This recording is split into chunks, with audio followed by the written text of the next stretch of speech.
नमस्कार। पार्लियामेंट का सेशन 21 जुलाई को शुरू हुआ। 5 दिन तक लगातार ये चला, शुक्रवार तक की।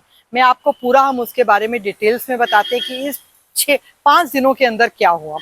5 दिनों के अंदर 21 जुलाई का पहला सेशन स्टार्ट होता है और राज्यसभा लोकसभा के अंदर जमकर हंगामा होता है, जिसमें 2 मुद्दे जो हैं विपक्ष पूरी तरीके से उसने सदन नहीं चलने ही नहीं दिया।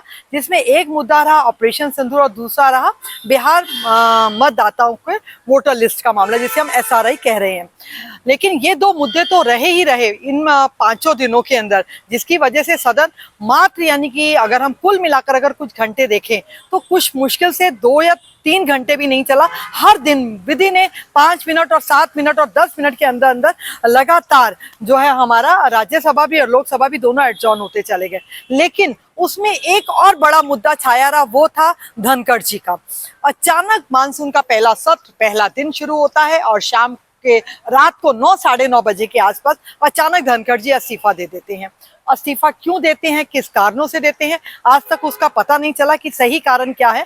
लेकिन जो गलियारों में जो कहानियां गूंज रही थी, संसद के गलियारों में, राज्यसभा लोकसभा के जो MPs थे, उन लोगों का ये कहना था, वो लोग भी समझ नहीं पा रहे थे कि आखिर धनखड़ जी ने क्यों इस्तीफा दे दिया।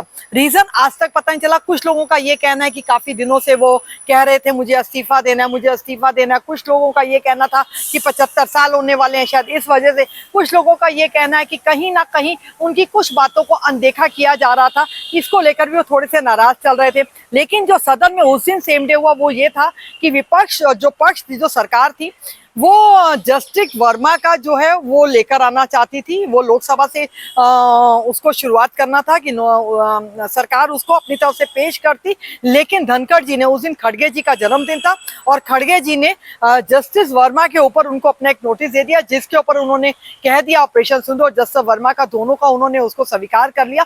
जिसकी वजह से सरकार काफी खफा नजर आई और इसके चलते बिजनेस एडवाइजरी की मीटिंग भी थी, जिसमें ना नड्डा जी पहुंचे और ना ही किरण रिजिजू पहुंचे, जिसके चलते नाराजगी इतनी बढ़ गई कि रात के 9:30 बजे अचानक धनखड़ जी इस्तीफा दे देते हैं।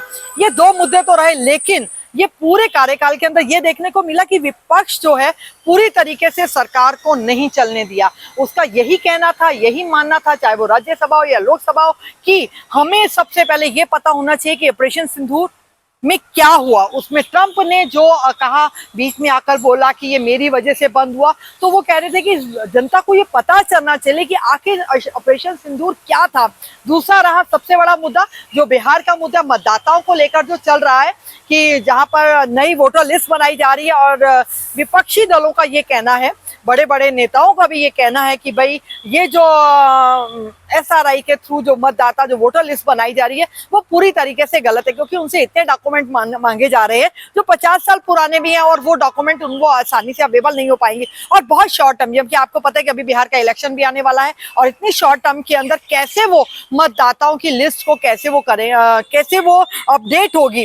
क्योंकि नए मतदाता तो जुड़ते ही हैं, क्योंकि 18 साल के बाद हर किसी को वोट देने का अधिकार है, उसके चलते तो वो नए वोटर्स को जोड़ने आसान है। लेकिन जो पुराने वोटर्स हैं और जो मर चुके हैं या जो यहाँ रहते नहीं हैं, उस वोटर्स को लेकर भी बहुत सारी कशमकश चल रही है। और सरकार और जो विपक्ष या पक्ष का ये कहना है कि जो लोग मर चुके हैं वो क्यों देंगे, और जो जिंदा जो नहीं है उनको अपडेट किया जाए। सिर्फ इस कशमकश के अंदर अभी तक पक्ष और विपक्ष की तनातनी चल रही है। देखते हैं अब सोमवार को यानी कि अगला सप्ताह शुरू होने जा रहा है। इसके ऊपर जबकि 16-16 घंटे दोनों को दे दिए गए हैं, सरकार ने उनकी बात मानी है, विपक्षियों की बात मानी है, उसके चलते सिंदूर ऑपरेशन के ऊपर 16 घंटे राज्यसभा में और 16 घंटे ही लोकसभा के अंदर अब बहस का वो यानी कि उसमें बहस होगी, जिसके अंदर राजनाथ सिंह जी भी रहेंगे और उम्मीद की जा रही है कि शायद प्रधानमंत्री जी इसका जवाब देंगे।